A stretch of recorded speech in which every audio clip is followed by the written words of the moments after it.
as a New Yorker, this next story had me absolutely floored. Just state of shock, okay? Because here's the thing.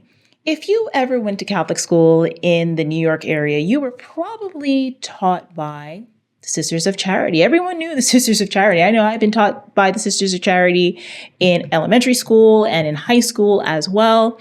So to hear that this 200-year-old religious order is closing its doors forever, I'm sorry, that's something that it's just alarming. So I want to go ahead and talk about this because the truth of the matter is that the religious life in the United States and just across the world when it comes to Catholicism is having a slow death. But not everywhere. The religious orders are actually doing quite well in the more traditional rites. We saw the story of Sister Wilhelmina that you've got to check out. Absolutely beautiful story of a nun who started a Benedictine order in Missouri.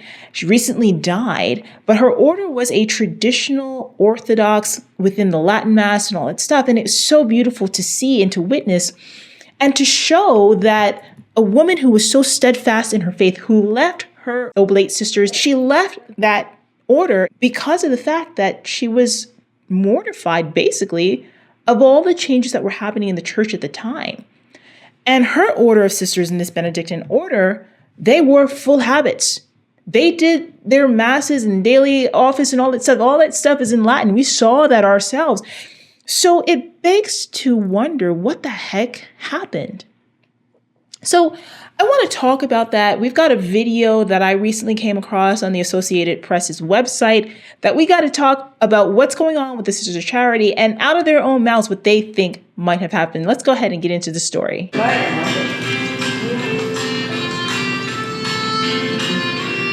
the Sisters of Charity came to New York in 1847 from Elizabeth Seton. And we came to meet the needs of people in New York at that time. And for the last 200 years, 203 or 4 years, we have been serving the people of New York. We realized that we're diminishing in numbers. At the same time, we had a report about our entrances, and in the United States anyway, and we have not had anybody in 21 years. And so as we were sitting around in this very room at that table, we said, we really need to name this reality. And I think we did it in our heads at that point. We said, yes, we should have a session where we say we ask the assembly to approve a recommendation from us that we wouldn't take anybody else anymore in the United States. So once we were going to make that statement, we said, well, there were 154 of us at that point. This is who we are, and this is who we're going to be, minus the people that die over the next couple of years. So we really are on a path to completion. One of the things that you'd go through when something like this is looming, you think, what did we do wrong?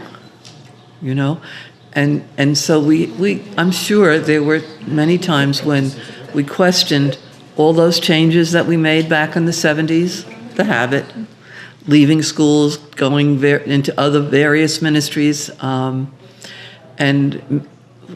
was there something wrong in that?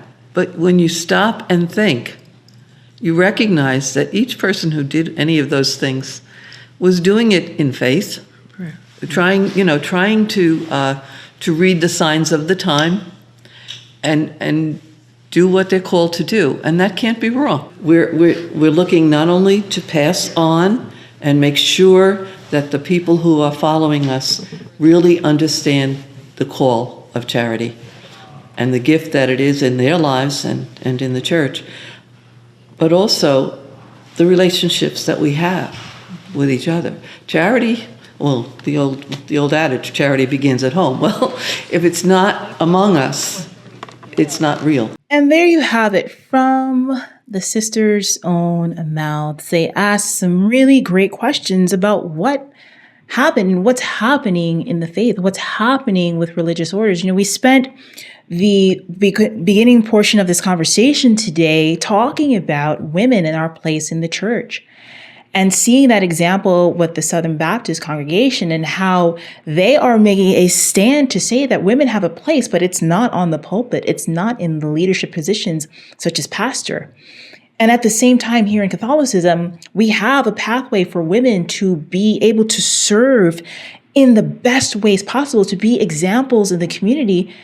And here we have a religious order that was founded 200 years ago by Elizabeth Ann Seton, Saint Elizabeth Ann Seton, and it's closing. They hadn't gotten any new entries in 21 years. How could anyone be okay with that?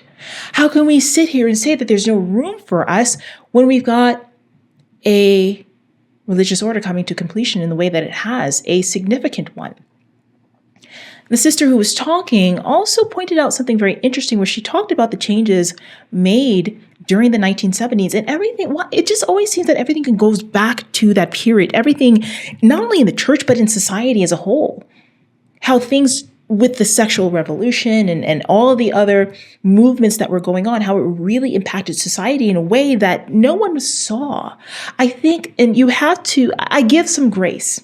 I give some grace in believing that women of that time thought that they were doing something great for our generation to be able to stand up as women, to say that we matter, our rights matter, that we have a place and a voice that should be seen and heard in the world as well. But there was something that went awry, even in secular culture and society, where we now have this fighting and this imbalance of everything from relationships to just the education. More women are graduating with college degrees than men.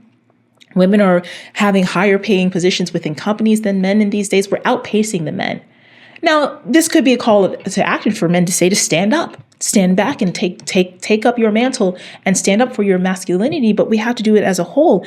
But as we can see with these sisters, even they were questioning whether or not these things had an impact, showing up in the community with your habit on, so everyone knew that you were a representation of God. Now, if you see a sister on the street, you wouldn't even know if she was anybody's grandmother or somebody's auntie or whatever. You wouldn't know. You wouldn't know because the distinction isn't there. And that distinction, I feel, matters. It really does.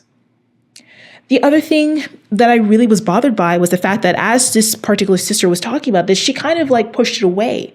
It's like, it's that thing that shall not be mentioned, that thing that we can't quite talk about, the reality of what happened and what is happening in our church. We can't really say that, oops, maybe we made a mistake. Maybe we need to go back to looking at things and doing it differently. She backpedaled on that. And I thought that, you know what, that's a cop-out. So right now, let's talk about it. What are your thoughts on this? Now, here's the thing. I don't like to demonize, let's not get into the liturgy wars and all that other stuff, even though it's hard to. But is there a place where traditionalism is really important, as we saw with Sister Wilhelmina and her beautiful Benedictine order that is just thriving? Why are more women who actually want to get into being sisters in religious orders and nuns, who want to really fully commit themselves to the life with Christ as the lead? Why is it thriving in that community and not in these orders that have been around for several centuries? 21 years, no one's inquiring. That's more than a cultural shift. There's something deeper going on. What is it? What are your thoughts? Post that below. I think that, I don't know, as a woman, I feel like I have such a passion, of sharing my faith and just getting out there and talking about these important conversations. The world wants us to believe that our faith is dying. The world wants us to believe that God doesn't exist. The world wants us to question everything that God has aligned and has for us. The world wants us to question, because when you are detached from God, when you don't believe in anything, you know what you are? You're easier to control. You are.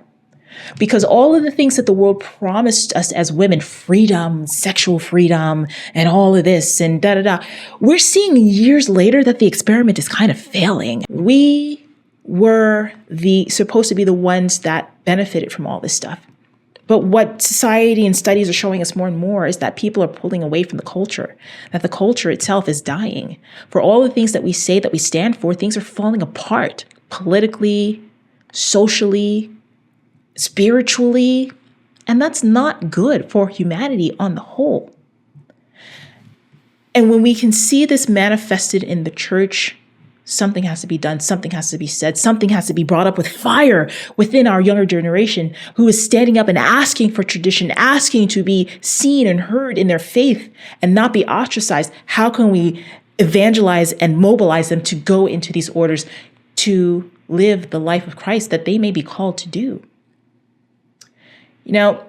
This is going to be an ongoing conversation here because there's no way we're going to be able to get any of this done in one podcast. But I hope that this message does inspire you. If you like this clip, you'll love the full conversation even more. Watch that video right here or click the link in the description. Don't forget to subscribe, like, and comment below.